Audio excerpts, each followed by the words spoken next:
In this video, we'll explore some project and file organization approaches that help maintain a smooth and efficient workflow, plus reduce the number of lost files, plugins, projects, etc.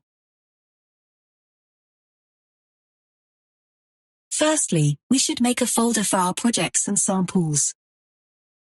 Then another one strictly for project files. For producers with multiple doors, it's recommended to create separate folders for each DAW or software.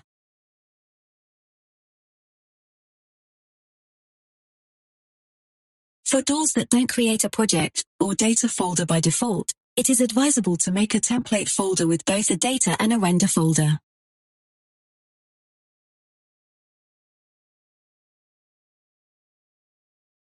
So, we just need to make a copy of the template folder and rename it to our project name on the first save.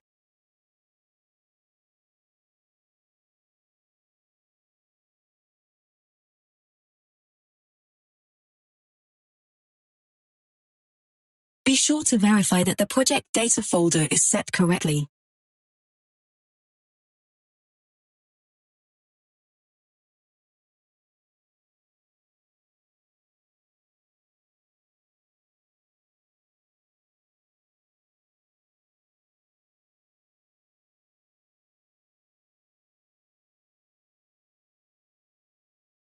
Using a simple 2 or 3 level folder structure is a good way to organize samples while keeping them very accessible.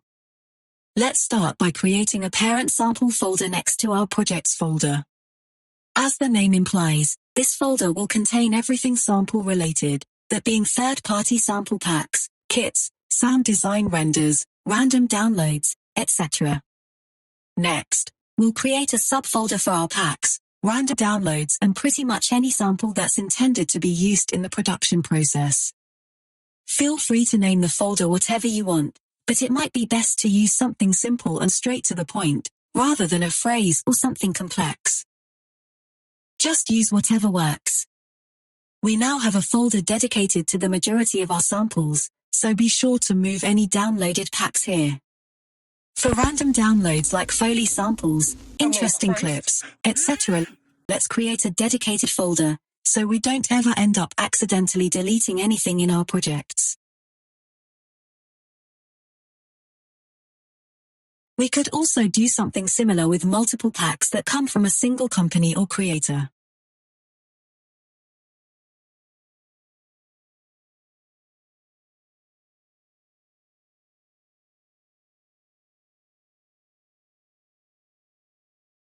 Because the sound design process tends to result in numerous random and unorganized renders, it'd be best to have a separate folder strictly meant for all sound design exports, and possibly work in progress racks, patches or presets. Let's make a sound design folder in the second level, next to our packs, and create a wave dump folder for saving audio renders, so it's easily accessible but doesn't clutter up our packs. From here on, use whatever saving system works best to save each project renders. 2 really good ones are to either save exports by dates or their sound types. Mess around and see what sticks. For work in progress patches or racks, it'd be best to have them be in a separate folder. So, let's make one next to our wave dump folder.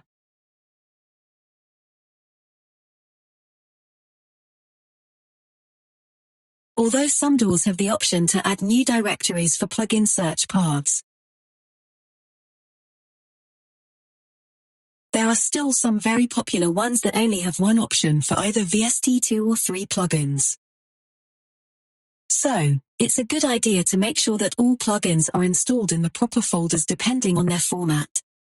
To err on the safer side, identify the default install locations for plugin types, and confirm that all plugins are installed in the appropriate directories.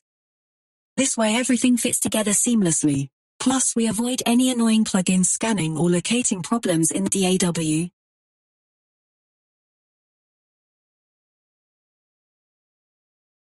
Create a default project template, and if your DAW provides the option to save multiple templates, create specific templates for different project types, like production, sound design, mastering, etc.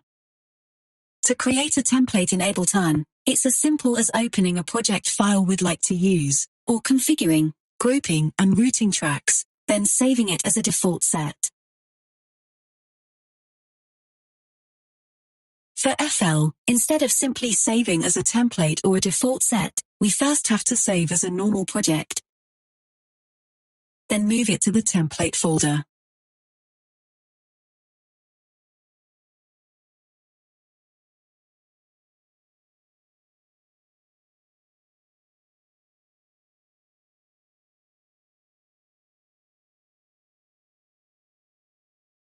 Next, we just need to choose our template as the default project.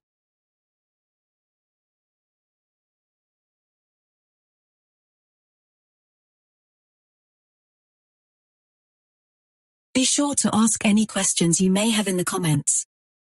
Thank you for watching all the way through. Please like the video and consider subscribing. There's an invite link to a dedicated Discord server in the description of this video, so feel free to join. Bye.